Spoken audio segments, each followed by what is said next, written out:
खानपुर महर में खबर शामिल क्यों था। अब्दुल वहीद गडाणी की रिपोर्ट मुताबिक खानपुर महर वेझो अटकल 3 महीना अगु पुलिस के मुबीना तशद्दुद में फौत थियल गोठाणी अब्दुल कादिर आलमानी के वाक़े की जांच के सिलसिले में क़बर कशाई करे जुज़ा वरता विया।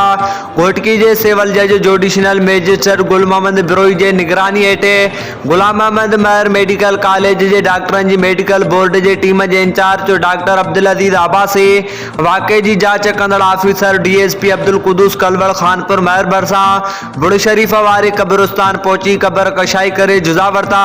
टीम पारा फौती के मौत जो असुल कारण मालूम करने हासिल कयल जुज़न की चकास कंदे उन मौके ते फौती गोठाणन जा वारस पिण मौजूदा वाज़िह रहे थे।